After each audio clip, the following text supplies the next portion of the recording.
নমস্কার, আমি তিলাঞ্জন TSNM news আপনাদের স্বাগত। আচ্ছা বলুন তো, দিন কি বদলে গেল? শাসক দলের গড়ে শাসক বিরোধীদের দৌরাত্ম্য, শাসক দলের গড়ে শাসক বিরোধীদের দৌরাত্ম্য। ভাবুন দেখি, প্লটিং থেকে শুরু করে মাটি কাটা থেকে শুরু করে মেশিন দিয়ে মাটি কাটা, ট্রাক্টরে করে মাটি নিয়ে যাওয়া, শাসক দলের কেউ জানেনই না এমন ঘটনা ঘটছে শাসক দলের গড়ে। আমাদের বিশেষ অনুষ্ঠান তুমি বলবে আমি শুনবে, এতে আমরা কিছু বলি না। এই ঘটনা কদিন ধরে ঘটছে, কবে থেকে ঘটছে, সবটাই বলবেন সেই শাসক দলের নেতা বলতে পারেন, আবার বলতে পারেন শাসক দল বা সরকারের প্রতিনিধি, তারা বলবেন। কিন্তু প্রশ্ন উঠছে যে শাসক দলের গড়ে যেখানে শাসক দল যথেষ্ট শক্ত, ঠিক সেই জায়গাতে বিরোধীদের দৌরাত্ম্য, এই সমস্ত কাজ করছে শাসক বিরোধীরা, সেটা আবার বলছেন শাসক দলের লোকেরা। দেখুন ছবি, শুনুন সম্পূর্ণ খবর। বারাবণীর ননী পঞ্চায়েত এখন প্লটিং এরই একমাত্র জায়গা। প্লটিং এ সেখানে ভরে যাচ্ছে। এবং বারাবণীতে এমনও কিছু জায়গা আছে যেখানে ভেস্টেড ল্যান্ডও কিন্তু দখল করে রাখা আছে। এবং সেই বারাবণীর প্লটিং এর জায়গা কতটা আইনত, অর্থাৎ আইন কতটা মেনেছে, কতটা মানেনি, কারা এই কাজ করছে, কিভাবে করছে, ভেস্টেড জায়গা কারা দখল করছে, তার বিরুদ্ধে কি ব্যবস্থা নেওয়া হবে, সবটাই শুনতে আমরা পৌঁছেছিলাম ঠিক জায়গা মতো। এবং আমরা বেশ কিছু বক্তব্য নিয়েছি, শোনাবো তাদের বক্তব্য। তবে একটা কথা বলে রাখি, শাসক দলের বক্তব্য আমরা পেয়েছি, কিন্তু সূত্র মারফত শাসক বিরোধী যার কাছে আমরা গেছিলাম, তিনি বক্তব্য তো দূরের কথা, কোনো কাগজপত্রও দেখাননি। তিনি এটাও বললেন যে কাগজপত্র দেখাতে হবে নাকি, সব কাগজ আছে, দেখাতে বাধ্য নাকি? অবশ্যই না, জোর করে তো তিনি দেখাতে পারেন না। কিন্তু বিষয়টা হচ্ছে যে শাসক দল যে অভিযোগ তুলেছে এবং যে কথা বলছে, সেই অভিযোগকে কাটতে আমাদের সংবাদ মাধ্যমের মনে হয় তার ওইগুলো দেখানো উচিত ছিল। সম্পূর্ণ তার ব্যাপার বা তাদের ব্যাপার। কিন্তু এই প্লটিং যে চলছে, এই যে মাটি কাটা চলছে, আদৌ কি কোনো অনুমতি নেওয়া হয়েছে? যদি নেওয়া হয়ে থাকে তাহলে ঠিকই আছে, যদি না নেওয়া হয়ে থাকে তাহলে কিন্তু যথাযোগ্য ব্যবস্থা নেওয়া হবে, এমনটাই বলছে বারাবণী পঞ্চায়েত, এমনটাই বলছে ননী প্রধান। আমাদের প্লটিং একটা জিপিতেই চলে ম্যাক্সিমাম, সেটা ননী জিপিতে। বারাবণীতে অন্যান্য জায়গায় প্লটিং আর ওইভাবে নেই, কিন্তু ননীতেই চলছে। আমাদের কাছে খবর আছে। আমি এখন বিএলও সাহেবকে বললাম যে ওনার ডিপার্টমেন্ট থেকে একটু তদন্ত করে দেখতে, যে বিনা পারমিশনে যদি কোনো প্লটিং চলছে তাদের বিরুদ্ধে উপযুক্ত ব্যবস্থা যাতে নেয়। কিন্তু আমি দেখেছি কিছু কিছু লোক ছোটোখাটো ঘটনা কেন্দ্র করে রোড অবরোধ করে, রাস্তা অবরোধ করে, কিন্তু আমি শুনছি যে তারাই বড় বড় ল্যান্ড মাফিয়া, এবং ম্যাক্সিমাম আমাদের এখানে তো বিজেপি নেতৃত্ব জড়িত আছে এগুলোর ব্যাপারে। তো আপনার এখনই বিএলওর ভিডিও দুজনকে আমি বলেছি, বিএলওর সাহেব এটার ব্যাপারে তদন্ত করছেন এবং আজকে বিকেলের মধ্যে ওনার ডিপার্টমেন্টের লোক ওখানে কিন্তু যাবে।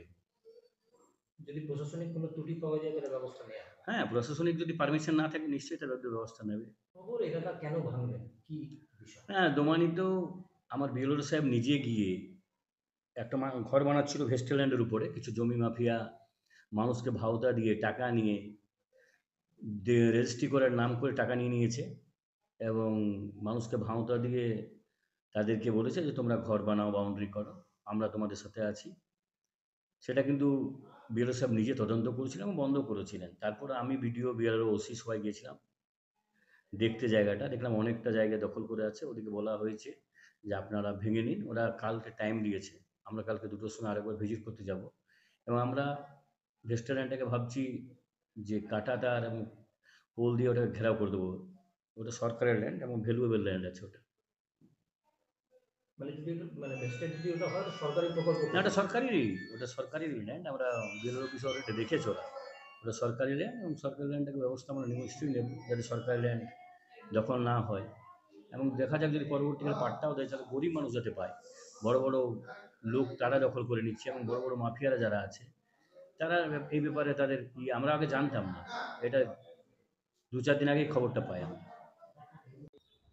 বলছি আপনার পঞ্চায়েত এলাকায় মাটি কাটা হচ্ছে, প্লটিং হচ্ছে চাকাডোবা এলাকায়, আপনি জানেন এই বিষয়ে? না, এটা আমি ঠিক মতন আমার জানা নেই। তবে মাটি কাটার ব্যাপারটা আমি বলতে পারছি না। অনেক জায়গায় আমি শুনলাম মাটি কাটার ব্যাপারে, তবে সেটা আমি খোঁজ খবর নিয়ে দেখছি কতদূর কী ঘটনা। এখনও ওরা কেউ যারা মাটি কাটছে তারা এখনো পর্যন্ত আমার কাছে কোনো এনওসি নেই, কোনো পারমিশনও আমি দিইনি। কোনো জায়গায় প্লটিং করতে হলে তো পঞ্চায়েতের অনুমতি লাগে, হুম। মাটি কাটতে হলে অনুমতি লাগে, হুম। ভরাট করতে হলে অনুমতি লাগে। কিন্তু আমার কাছে কোনো কিছু নেই। তাহলে এই বিনা অনুমতিতে এত জায়গায় হচ্ছে কিভাবে? বিনা অনুমতিতে মানে কোনো যারা প্লটিং করছে তারা কিছু প্লটিং আলাদা নিয়ে গেছে আমার কাছে, মানে এরকম মাটি কাটার নয়, মানে প্লটিং এর মনে করুন 2 বিঘা 3 বিঘা এরকম করে দিয়ে হয়েছে, বেকার ছিল করছে, এই হয়েছে ওটা। অন্য কোনো আমি কোনো কিন্তু দিইনি, এনওসি দিইনি, মাটি কাটার কোনো আমি জানিও না। কাল থেকে আমি দেখলাম যে মাটি কাটার এরকম একটা আসছে, খালি এক জায়গায় নয়, আরো 2-3 জায়গায় মাটি কাটা চলছে।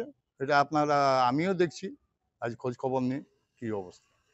আর যেটা বিশেষ করে উঠে আসছে চাকাডোবা এলাকা, হুম।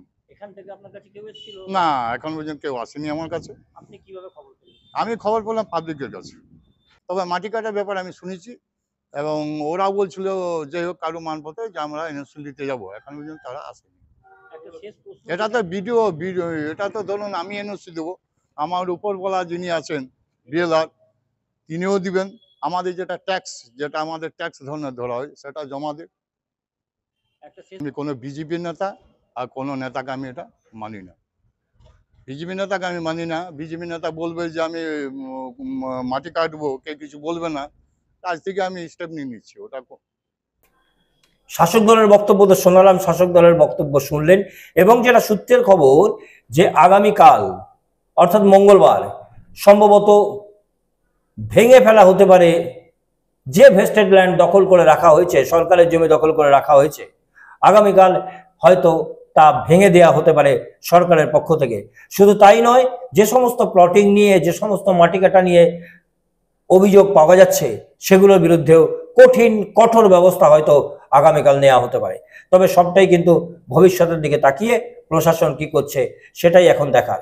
সব খবর সবার আগে দেখতে চোখ রাখুন TSNM নিউজের পর্দায়।